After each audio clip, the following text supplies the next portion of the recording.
Assalamualaikum dan selamat petang. Saya Siti Nur Amira, dietitian KPJ Rawang. Jadi bersempena dengan World Kidney Day pada bulan Mac ni, saya ingin berkongsi sedikit tips yang bertajuk tips to protect your kidney ataupun tips untuk melindungi buah pinggang anda. Okey, so first kita akan tengok dengan table of content, di mana kita akan start dulu dengan introduction yang bermaksud apakah itu buah pinggang ataupun kidney. Kemudian kita akan teruskan dengan chronic kidney disease, apakah itu chronic kidney disease itu sendiri. Yang third adalah risk factors dan juga prevalence, dan last sekali adalah tips untuk kita melindungi buah pinggang ataupun kidney. Okay, so next. Okay, kita start dengan introduction, apakah itu kidney dan juga dia punya function. Okay, next. Okay, jadi apakah itu kidney sebenarnya? Kidney adalah a pair of bean-shaped organ yang terletak dekat side of spine, below the ribs and also behind the belly. Okay, kalau boleh nampak kat gambar kat ujung tu, kita nampak kedudukan buah pinggang tu dekat based on gambar tu lah. Okay, so size buah pinggang tu macam mana? Size dia adalah lebih kurang kita punya a large fist, kita punya lebih kurang penumbuk lah. Jadi apakah sebenarnya kita punya kidney, apakah function kidney tu sendiri? Okay, secara generalnya function dia adalah untuk kita filter dia punya kita punya darah, filter the blood. Okay, so biasanya kita punya kidney akan bekerja selama 24 jam, di mana dia akan filter dan kita punya darah tu untuk buang semua kita punya waste sebanyak 150 liter setiap hari. Okey, lebih kurang dalam 2 liter fluid yang akan dikeluarkan daripada tubuh badan kita melalui urine ataupun kita kata air kencing, di mana yang selebihnya fluid tu akan digunakan semula oleh kita punya badan. Okey, so di mana kita punya air kencing tu pula dia akan simpan dekat dalam bladder, di mana yang disimpan tu selama 1 ataupun 8 jam. Okey, so next. Okey, yang seterusnya adalah function kidney. Sebelum ni saya dah sebut yang general dia adalah untuk kita filter kita punya blood. Tapi yang lebih spesifik lagi kat sini kita ada sertakan 4, kalau boleh nampak dekat slide sini. Okey, 4. Yang pertama adalah remove waste product from the body. Okey, kita remove kita punya kotoran-kotoran daripada dalam darah keluar daripada badan. Yang kedua adalah release hormone dan regulate kita punya tekanan darah tinggi ataupun blood pressure. Yang ketiga untuk kontrol penghasilan darah merah. Yang ketiga adalah menghasilkan vitamin D, yang mana dia akan promote kita punya tulang untuk jadi lebih sihat dan kuat. Seterusnya, next. Okey, chronic kidney disease. Kita akan teruskan dengan topik kita yang seterusnya adalah chronic kidney disease. Next. Okey, so apa itu chronic kidney disease? Kidney disease ni adalah keadaan yang terjadi apabila buah pinggang kita dah damage ataupun rosak dan tak boleh nak filter blood macam biasa yang seperti yang selalunya. Okey, disebabkan buah pinggang kita dah tak boleh berfungsi dengan seperti biasa, kita akan ada excess fluid dan juga kotoran daripada badan kita tak akan boleh keluar daripada badan, dan dia akan menyebabkan masalah lain seperti heart disease dan juga stroke sekiranya benda ni tidak dikeluarkan daripada badan seperti yang selalunya lah. Okey, so CKD ni sebenarnya, CKD ataupun chronic kidney disease ni sebenarnya ada beberapa stages untuk kita tahu dia punya keadaan. Okey, so sekiranya yang kidney disease ni tak akan progress makin lama makin kita kata worse lah, tak boleh nak patah balik jadi normal. So bila kita nak lambat, kalau boleh kita nak lambatkan progress CKD ni berlaku, so kita perlu undergo treatment. Tapi sekiranya kita tak undergo langsung any treatment, okey, kalau kita buat treatment dia akan melambatkan kita punya progress CKD itu sendiri. Tapi sekiranya kita tak undergo any treatment, dia akan terus proceed kepada kidney failure ataupun kegagalan buah pinggang dan juga masalah jantung. Okey, next. Okey, so kalau dekat sini kita boleh nampak dia punya risk factor. Okey, the risk factor kat sini kita letak 5. Okey, first adalah diabetes mellitus ataupun kencing manis.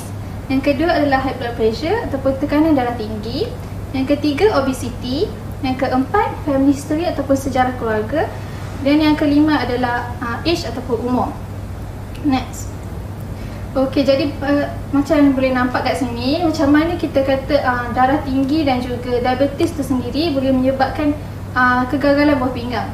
Okey, so macam mana dia terjadi? First adalah kerana tekanan darah tinggi dan juga kencing manis ataupun diabetes boleh merosakkan filtering unit di dalam kita punya kidney ataupun buah pinggang.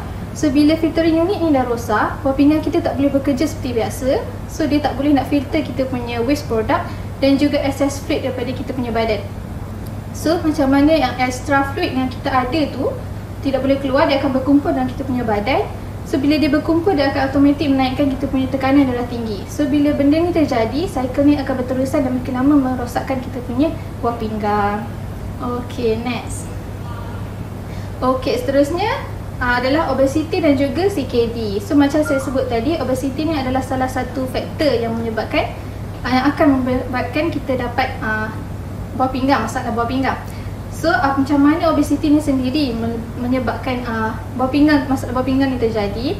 First, dia akan menyebabkan, dia akan worsen kita punya type 2 diabetes dan juga hypertension. Untuk pesakit yang memang dah ada, dia akan worsenkan lagi. Seterusnya, dia akan bagi direct damage dekat kita punya buah pinggang, di mana dia akan membebankan kita punya buah pinggang ataupun bagi workload yang lebih daripada kepada kita punya buah pinggang. So bila buah pinggang kita lebih bekerja, dia akan penat lah macam kita juga Okay, so kat sini kita ada BMI calculation. Kalau boleh nampak kat sini pun kita ada sediakan table di mana bila kita kira, kita boleh nampak kita kategori yang mana setelah kita kira BMI kita. BMI ni apa? BMI adalah body mass index, sama ada kita punya berat dengan tinggi ni sesuai ataupun tidak dengan kita punya keadaan badan lah.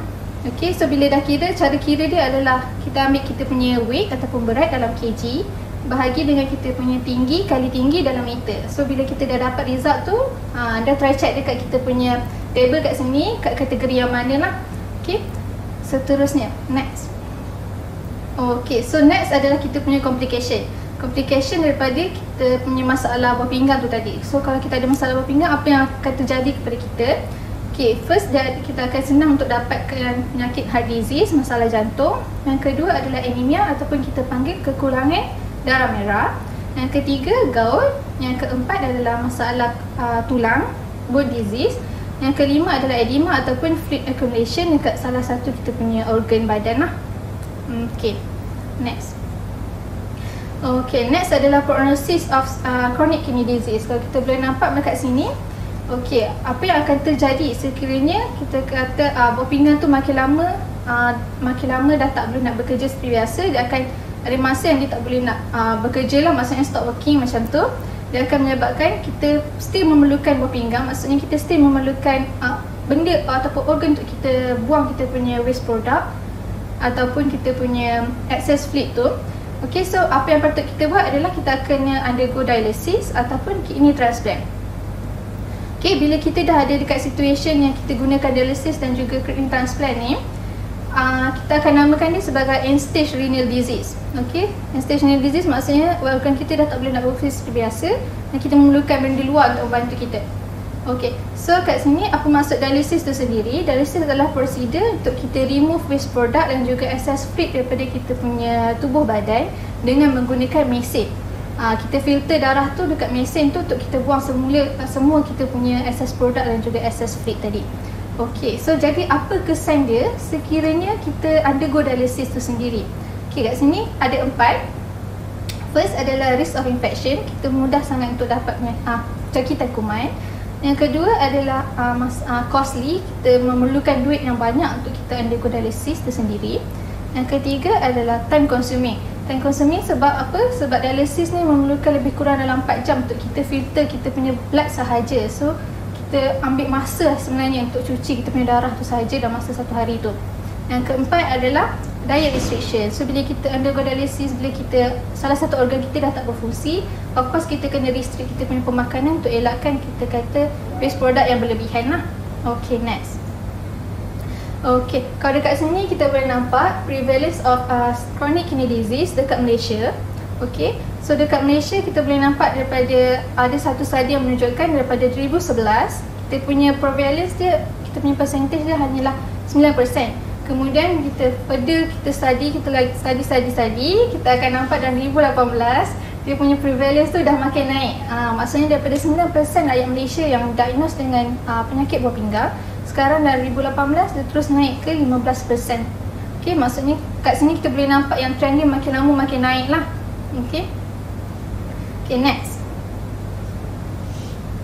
Okay, so dekat sini kita akan move on dengan kita punya tips untuk protect kita punya kidney. So dah tahu macam mana apa itu kidney, apa yang akan terjadi kalau tak protect kita punya kidney. So kat sini saya akan sertakan tips untuk membantu anda protect anda punya buah pinggang. Okay, next. Okay, so tips yang pertama adalah healthy eating. Okay, next. Okay, apakah itu healthy eating? Healthy eating kita kata kita mengamalkan makanan secara sihat. Secara sihat ni kita kalau boleh dia akan membantu kita untuk mendapatkan good health dan juga nutrition. Okay, bila kita amalkan pemakanan yang sihat, dia akan membantu anda untuk elak daripada penyakit-penyakit yang seperti kecil manis, diabetes, macam tu.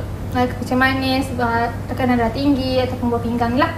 Okey, so konsep dia yang pertama, kita kata konsep dia adalah, kita ada 3 kat sini. 3 key dia adalah balance, moderate dengan variety. Okey, boleh tengok dekat sini kita ada BMV. Okey, balance, moderate and variety lah. Okey, so next.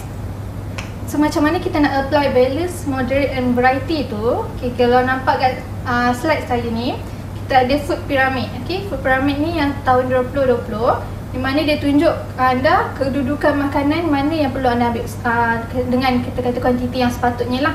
Okey, kalau anda boleh nampak yang bawah sekali, kita ada nampak adalah sayuran dan buah-buahan.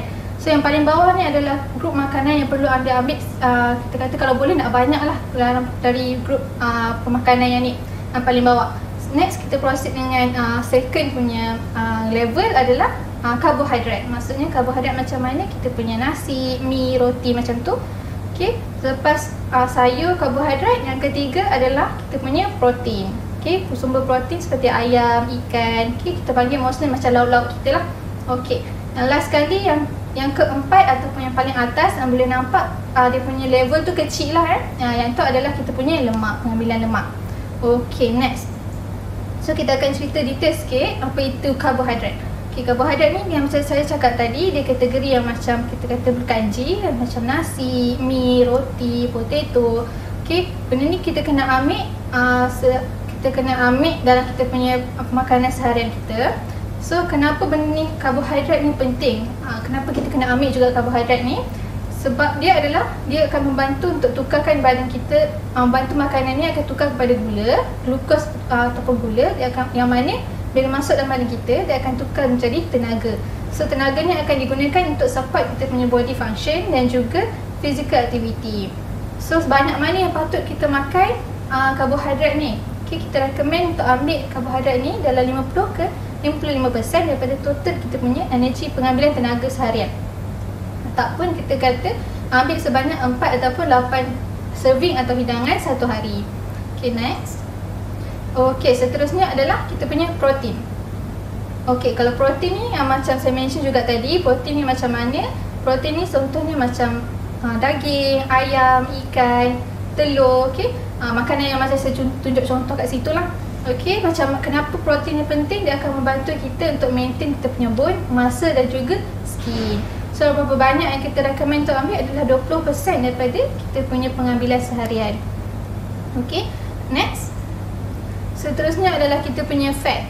Okay, fat ni yang kita tunjuk dalam food pyramid tadi yang paling sikit lah. Okay, walaupun fat ni kita kena ambil, tapi kuantiti dia kita kena ambil secara berpada-pada. Dan kenapa fat ni still diperlukan dalam badan kita? Okay, first dia bagi kita punya badan tenaga. Okay, dia bagi body energy.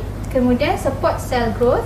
Yang ketiga, help protect the organs. And last sekali, help keep body warm. So dia ada function dia sendiri mengapa lemak ni diperlukan juga untuk kita ambil.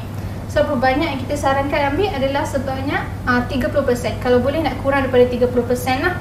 Okay, next. Okay, yang seterusnya adalah kita punya fruits dan juga vegetables. Okay, untuk fruits dan vegetables, kenapa fruit dan vegetables ni penting? Sebab fruits dan vegetables ni boleh dikatakan sebagai makanan yang mempunyai kandungan serat. Okay, kandungan serat ni penting untuk anda, untuk badan kita, untuk bantu menurunkan kolesterol dan juga mengawal gula. So dia penting lah untuk kita punya pengambilan seharian selain daripada kita punya karbohidrat, protein dan juga fat. Okay, berapa banyak kita sarankan untuk ambil sayur dan juga buah-buahan? Okay, sayur kita galakkan ambil 3 serving ataupun 3 hidangan satu hari. Manakala buah-buahan adalah 2 serving ataupun 2 hidangan satu hari. Kalau boleh nampak kat gambar kat sini, kita boleh nampak yang macam mana kalau kita punya buah-buahan lebih kurang kita punya penumbuk. Kalau kita punya sayur-sayuran macam dalam gambar penumbuk ataupun tangan yang cup macam ni lah. Okey. Next. Seterusnya adalah pengambilan gula. Okey, macam kita tahu gula ni berkait dengan kita punya masalah kencing manis ataupun diabetes mellitus. Okey, mengikut studi yang ada, lebih kurang 1 dalam 3 orang dewasa yang mempunyai kencing manis telah didiagnos dengan masalah buah pinggang. Okey. So berapa banyak kita galakkan pengambilan gula ni? Kita galakkan hanya kurang daripada 10 teaspoon satu hari, 10 sudu teh sahaja satu hari. Kurang daripada tu pun tak ada masalah lah sebenarnya. Okey, next. Next adalah salt intake, pengambilan garam. Okey, pengambilan garam ni kita kata salah satu sos daripada sodium. Sodium ni sekiranya kita ambil secara berlebihan akan berkait dengan kita punya tekanan darah. Okey, sekiranya kita ambil lebih akan menyebabkan tekanan darah tinggi lah. So kalau boleh kita nak keep dia kurang daripada 140/90. Next. So berapa banyak kita galakkan ambil? Kita galakkan ambil dalam lebih kurang 5 gram salt ataupun 1 teaspoon dalam masa 1 hari. Okey. So kat sini ada beberapa tips untuk anda, beberapa tips untuk kurangkan pengambilan garam. First adalah choose fresh ingredients. Yang kedua adalah reduce usage of sauces termasuk kita punya sos chili. Ketiga, avoid processed food. Yang keempat, use herbs and spices especially bila kita memasak. Yang kelima adalah mengurangkan pengambilan kuah-kuah ketika kita makan. Next. Okay, so yang first tips kita adalah healthy eating. Yang kedua adalah weight control. Next. So apa itu weight control? Kenapa kita kena control weight? Macam saya cakap tadi, sekiranya kita ada masalah obesity, dia akan menyebabkan menaikkan kita punya risiko untuk dapat masalah buah pinggang. So kita kalau boleh nak kena control kita punya weight, tak nak terlalu berlebihan berat badan lah, tak nak dalam lingkungan obesity. So berapa banyak macam mana kita nak kurangkan berat badan adalah dengan makan, dengan practice healthy eating. Secara general kita kena makan diet yang sihat dan juga engage dengan physical activity. So kita direkomendkan untuk turunkan berat badan sebanyak 10% sahaja dalam masa 6 bulan. Okay, contohnya orang tu berat dia adalah 80 kilo. So dalam masa 6 bulan dia hanya perlu turunkan sebanyak 8 kilo sahajalah. So untuk 6 bulan seterusnya berat dia lebih kurang 72 kg sahaja. Okay, next. Okay, selain daripada amalkan diet yang sihat dan juga engage dengan regular physical activity, ni kat sini kita boleh nampak pinggan suku-suku separuh. Okay, pinggan suku-suku separuh tu macam mana adalah dia tunjuk macam mana kita nak portion kita punya makanan dekat dalam pinggan.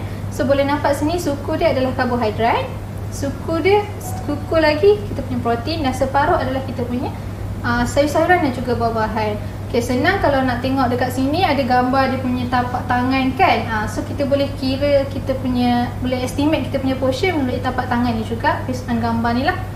Okay, next. Okay, tips kita yang ketiga adalah fluid intake, mengambil air. Next. Okay, so berapa banyak air yang kita sarankan untuk ambil adalah lebih kurang 6 ke 8 gelas setiap hari, 6 to 8 glasses per day. Okay, kenapa pentingnya kita punya pengambilan air ni sebenarnya? Kat sini kita dah bagi beberapa kelebihan dan advantages dia. Okay, first kita boleh pengambil air yang cukup boleh membantu untuk maintainkan kita punya healthy skin. Yang kedua, help managing kita punya body weight. Yang ketiga, avoid constipation ataupun sembelit. Dan yang keempat adalah untuk mengelakkan kita punya masalah dehydration. Next. Okay, so next kita move on dengan tips yang seterusnya adalah tips keempat, iaitu be physically active. Okay, next. So be physically active maksudnya kita kena selalu menggerakkan badan kita, membakar balik tenaga yang kita makan. Okay, so kita galakkan berapa lama untuk kita exercise adalah sebanyak 150 minit per week ataupun 30 minit satu hari. Okay, so apa advantages kita exercise setiap hari, apa advantages kita melakukan physical activity? First, macam semua orang sedia tahu, dia akan bantu kita untuk mengawal berat badan. Tapi kita ada juga advantages yang lain. Contohnya, kita akan dapat tidur yang lebih berkualiti. Yang kedua, better blood pressure control. Yang ketiga, exercise akan bantu kita untuk improve muscle strength. Dan yang keempat adalah lower level of blood fats lah, maksudnya mengurangkan kita punya kolesterol dalam badan. Okay, next. Okay, so kita dah move on ke tips yang kelima.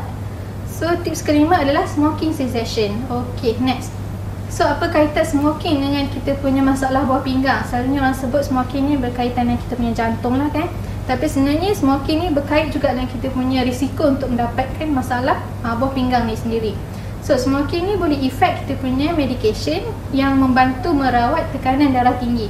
So macam saya sebut tadi, bila kita tak kawal kita punya tekanan darah tinggi, dia akan lead to masalah CKD, chronic kidney disease. Okay, so smoking juga boleh slowkan blood flow to important organs, especially kita punya kidney, dan akan worsenkan lagi kita punya kidney sekiranya kita memang dah ada masalah chronic kidney disease. Okay, so next. So kat sini kita boleh nampak kita sertakan 5 tips, health tips tadi, tips untuk kita protect kidney.